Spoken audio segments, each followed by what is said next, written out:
If you're noticing your memory starting to slip, here's something you need to understand right from the start. Age isn't the culprit. What we're diving into today is the cascade of events that unfolds in your brain when elevated blood sugar persists over a period of 10 to 20 years or more. This information matters not only for you personally, but also for the people you care about, because at some point, you're going to encounter someone facing these challenges. I want to equip you with the knowledge to potentially reverse this trajectory. Now, I have to be honest, there's a threshold beyond which recovery becomes extremely difficult or even impossible if the damage has progressed too far. But here's the critical piece most people miss. By the time you notice memory problems or cognitive decline, the underlying dysfunction has been quietly developing for years, sometimes decades. Conventional medicine tends to focus on the later stages when symptoms are obvious. We're going to zoom in on the earlier phases, the ones that fly under the radar, because that's where you actually have the power to intervene. Let's walk through the progression. In the earliest phase, the primary change happening in your brain is an energy shortage. Your memory still functions normally. You might not notice anything at all, or perhaps you feel a bit more tired than usual, but nothing that would send you to a doctor. Then you move into the second phase. During this stage, abnormal protein deposits begin accumulating in brain tissue because your natural cleanup systems aren't functioning optimally anymore. At the same time, a specific region of your brain called the hippocampus, which governs memory formation, starts to atrophy. This structure is incredibly energy demanding. Compared to other brain regions, the hippocampus contains the highest concentration of mitochondria, those tiny cellular power plants that generate fuel for your neurons. It needs tremendous amounts of energy to operate properly, yet even at this stage, your memory still seems fine to you and everyone around you. It's only when you reach the third phase that things start to become noticeable.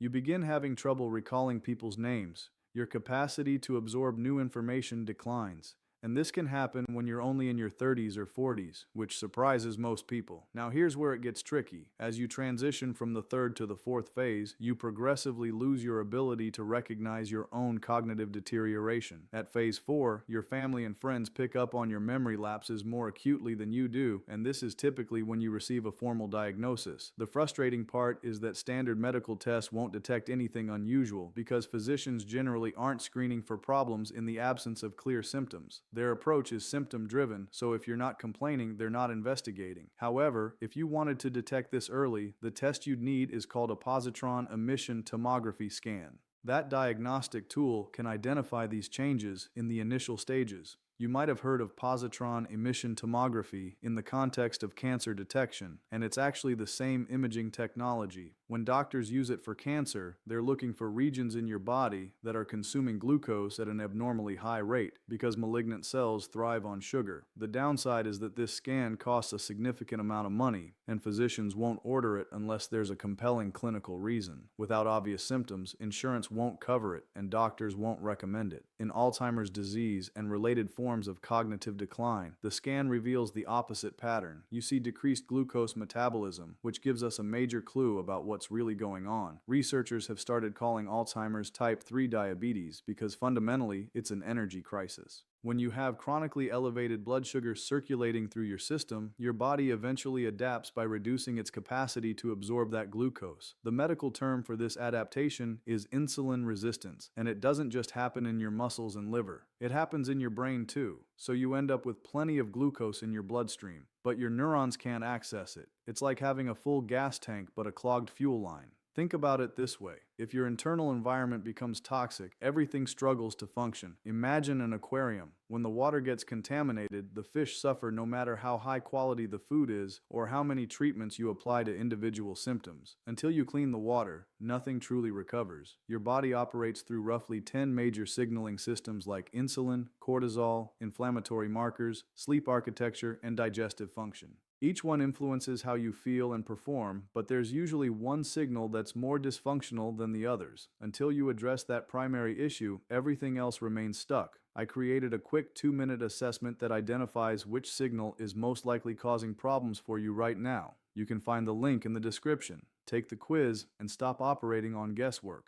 So, let me give you three straightforward questions to ask yourself. First, do you need to eat every 2 to 3 hours to prevent becoming irritable or experiencing mental fog? That pattern strongly indicates a blood sugar regulation problem, even if you haven't been diagnosed with diabetes, because diabetes itself takes years to develop and show up on standard tests. Second question, do you find yourself waking up between 2 and 3 in the morning without any apparent reason? Most people assume this is stress-related or a cortisol issue, but it's actually a blood sugar problem. Your glucose drops too low during the night, triggering a stress response that jolts you awake. Third question, after eating a meal high in carbohydrates, do you feel mentally foggy or experience an overwhelming urge to nap? If you answered yes to even one of these three questions, you could already be somewhere in those early stages I described earlier. My goal here is to expand your awareness so you can take action now, before the damage becomes irreversible. When you have elevated glucose and elevated insulin circulating through your body on a chronic basis, something dramatic happens to vitamin B1. You end up losing 16 to 24 times the normal amount through urination. In other words, the more carbohydrates you consume, the more deficient you become in B1. Now, why does this matter so much? Remember, we talked about the energy crisis in the mitochondria. There's a backup energy system called glycolysis that operates outside the mitochondria, but it only generates a tiny fraction of the energy compared to the full mitochondrial pathway. In diabetes, cancer, and Alzheimer's disease, the mitochondria themselves aren't necessarily broken. The problem is the entry point, the gateway that allows fuel to enter the full energy production system. Without adequate B1, that gateway can't function. As a result, your cells are forced to rely on the inefficient backup system, and they produce massive amounts of lactic acid as a waste product. Researchers have found elevated lactic acid levels in the brains of people with Alzheimer's, and this buildup reduces oxygen availability, creating a cascade of additional problems. So it's the excessive carbohydrate intake that depletes B1, which in turn destroys the entry point to your cellular energy system. Think of it like an engine.